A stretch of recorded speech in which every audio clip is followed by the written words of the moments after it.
ये जो जोत हम देख पा रहे हैं, ये स्थान है सती कुंड, कनखल में स्थित।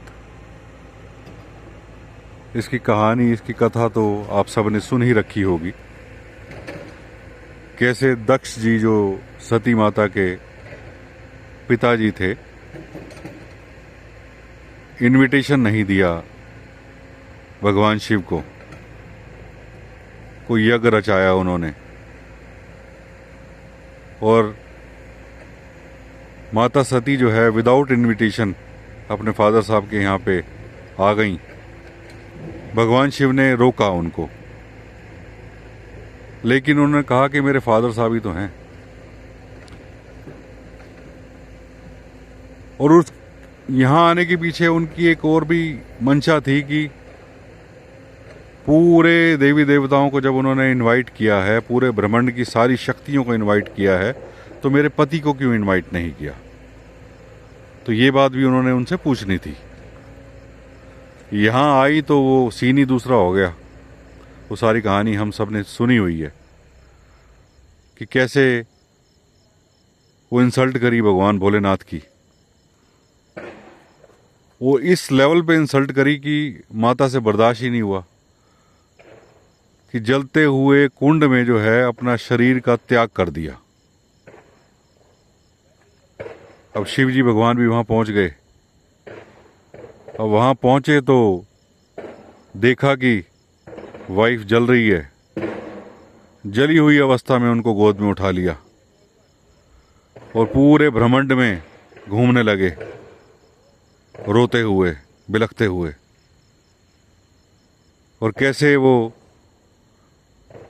पूरे के पूरे ब्रह्मांड में हाहाकार मच गया, त्राही त्राही त्राही हो गई। तो सबने डिसाइड किया, जितने भी देवी देवता थे, भगवान विष्णु ने अपना सुदर्शन चक्र निकाला और माता के 51 टुकड़े कर दिए। और वो जहां जहां वो माता के शरीर के अंग गिरे, वो सारे के सारे शक्तिपीठ बन गए। जो शुरुआत हुई थी वो यहां से हुई थी। यही वो पावन कुंड है। अभी यहाँ रेनोवेशन का कार्य चल रहा है। मैं आपको दिखाऊं, अभी रात्रि के 2:30 बजे का समय है और मैं यहाँ पे आया। मैंने कहा बाई चांस देख लेता हूँ, तो किसी सज्जन ने बताया कि ऐसे ऐसे रेनोवेशन का कार्य चल रहा है। रास्ते में एक सज्जन मिल गए कि मंदिर तो आप दर्शन कर लोगे, पर वो जो उस कुंड के दर्शन नहीं कर पाएंगे, यहाँ जाने का रास्ता नहीं है। तो निरंकार ही लेके आया है, मेरी तो कोई औकात नहीं है। इसका शुक्र है, इसका थैंक यू है इस परमात्मा का, ये मुझे यहाँ पर लेकर आया। ये देखिए अंधेरे में ये कुंड जो है, चारों तरफ बहुत बड़ा कुंड है। यहाँ पूरा ये जेसीबी भी लगी हुई है और यहाँ कंस्ट्रक्शन का कार्य चल रहा है। तो इस मालिक का तरस ही है, ये अपने इतने इम्पोर्टेंट स्थान के दर्शन मुझे करा रहा है। और मेरे माध्यम से मैं रहूं ना रहूं, जब तक भी इस धरा पर रहूं, यूट्यूब पे हमेशा ये वीडियो रहेगा। आप सब मेरी निगाह से दर्शन करते रहेंगे। मुझे तो पता नहीं परमात्मा यहाँ लेकर आया, कोई शब्द नहीं मिल पा रहे मुझे ना। इतने पावन जगह पे मैं खड़ा हूँ, इतनी अखंड ज्योत के मैं दर्शन कर रहा हूँ और आपको भी करवा पा रहा हूँ। तो आप ये दर्शन कीजिए और सहेज लीजिए इन यादों को। तुम लुत्फ़ मुलाकात को आंखों में बसा लो, ये लम्हा मुसर्रत का बिछुड़ के ना मिलेगा। फिर तो ये कुंड बन जाएगा, न जाने कितनी हजारों लाखों की भीड़ हो जाएगी। अभी तो मैं अकेला खड़ा हूं यहाँ पर इस कुंड में, इस निरंकार की कृपा से।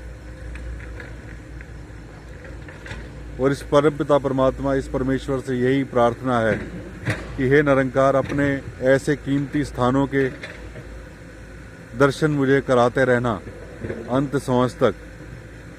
अपने प्यारे भक्तों के दर्शन कराते रहना, अपने ऐसे स्थानों के दर्शन कराते रहना यही अरदास, यही प्रार्थना है। और थैंक यू फॉर वॉचिंग।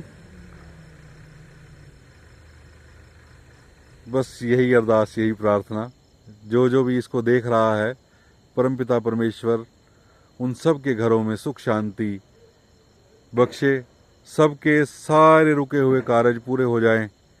जिसके घर में कोई भी रुका हुआ कार्य है, चाहे वो किसी बच्चों की शादी होनी है, चाहे कोई काम धंधे में कोई अड़चन है, परमपिता परमेश्वर हे निरंकार कृपा करो।